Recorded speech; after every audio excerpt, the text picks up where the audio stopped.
Welcome to another episode of the podcast. My name is Monroe. How are you guys doing? Hopefully you're doing well. I had something else entirely planned, and I can't continue and move on and push through the topics that I want to talk about, which are seemingly unimportant compared to the news that I heard last night, which was on my daughter's 8th birthday, which was, man I knew, Lassiter Holmes has passed away. Lassiter, if you don't know, was one of the lead actors in my first film, Her Doppelganger, and one of the lead actors in my second film, The Seven Hands of God. I worked with this guy really closely, and I have to say that we weren't the best of friends.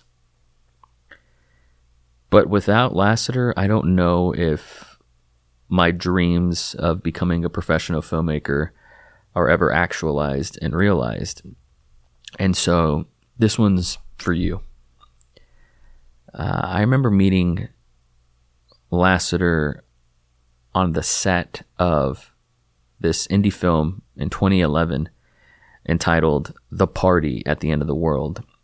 And my first impression of this guy was he seemed like a throwback. He seemed like he belonged in a different time. And it was really interesting to me to find an actor who was over 50 years old. That seemed really rare to me. It seemed really rare, especially down there in the valley, that there would be someone whose passion never faltered, who never let it go.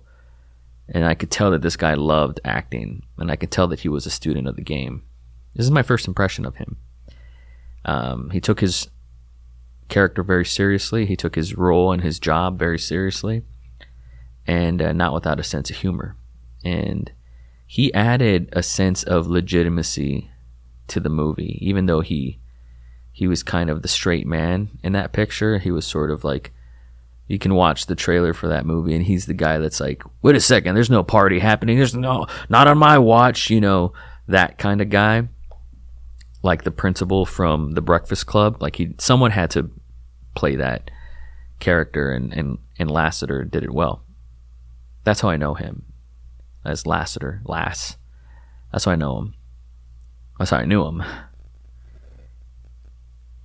And I remember meeting this guy, and he was sitting down on a table alone, and I went up to him full of piss and vinegar and just full of ambition, and god dang it, just a product of being really, really young. I walked up to him with so much gravitas, energy, just bullish. And I said, hey, I'm writing a character for you in my movie, and I want you to be in it. He might as well have done a backflip. He was like, I'm in. Whatever it is, I'm in. Introduce yourself to me. And I was like, oh, my name is Knives, and I'm a filmmaker. Well, what have you done? Well, I haven't done anything yet, but I would love for you to be in my first movie. And me and my buddy Dave started writing something, and the character of Randy and Her Doppelganger was written for one person and one person only, and that was Lassiter Holmes. If it could have been written for anybody else, it would have been Robin Williams. And so I wrote it with a sort of Robin silhouette, but I knew Randy would play him. And I knew Lassiter would play Randy. That was the name of the character. And he crushed it, and he showed up every day. He must have worked 4 to 5 days on set. Showed up every day, on time, ready to go. I would always kill it in one take. The easiest guy to work with. My experience with working with Lass on Her Doppelganger was so effortless. Now, something I don't really talk about a lot is with the first movie, we had casted somebody else, and we had shot a couple of days worth of stuff with another lead actress who dropped out of the film. And we had shot some stuff with Lassiter, I believe, although I can't recall at this moment. Either we definitely rehearsed, we did a table read with Lass, but Lass was like the first dude I ever casted. Lass and Edward Gantu. These guys were there from the first iteration of this story. And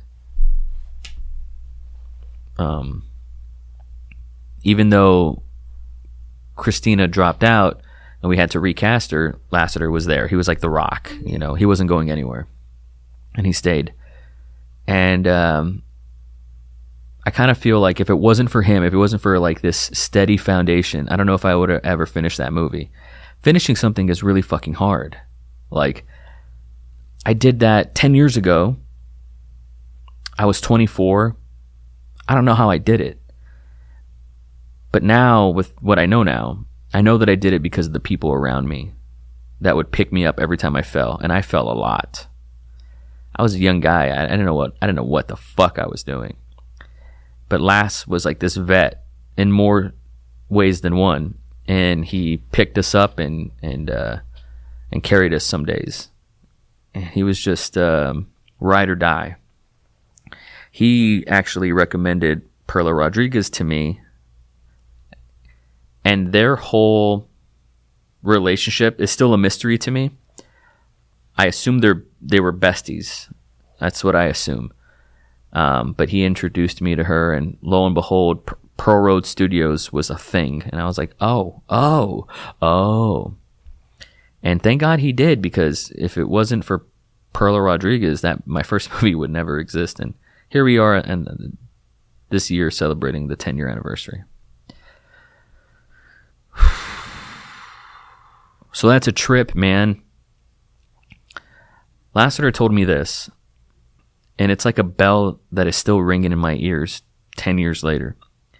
He told me when we wrapped and we screened the film in August of 2012, he told me, "Congratulations, Knives. You are now part of an elite class of people who have made a feature film. Congratulations." Verbatim. And now when I'm working with people and they make something for the first time and they've made a feature film, I say the exact same thing. I pass that on. And that stems from Lassiter Holmes, baby. So this guy helped facilitate my dream, and I don't take that lightly. Cut to 2 years later, we're traveling to Austin and Houston in his car, casting for our second feature film, The Seven Hands of God. I spent the night in a car with this guy, lying down vertically, with Lassiter Holmes, and I really got to know this guy, really got to know how his brain thinks.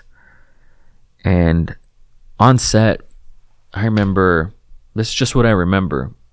These details might not be 100% correct, but this is what I remember.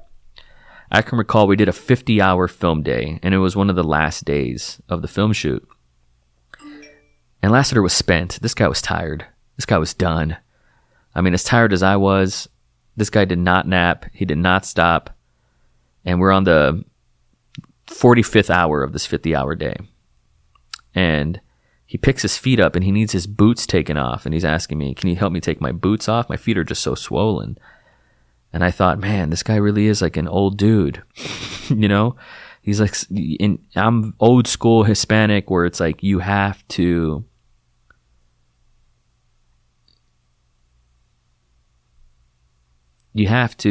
pay honor to your elders and respect your elders. It's just the way I grew up, and it's the way I am.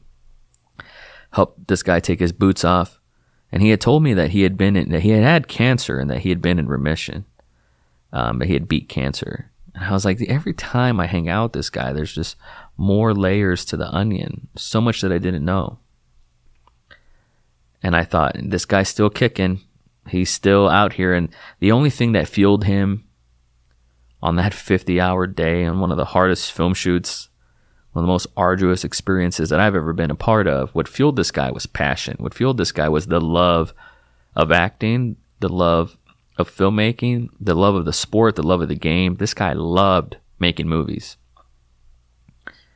And in my opinion, that's going to be his legacy. And I wanted to say that. And him and I never saw eye to eye.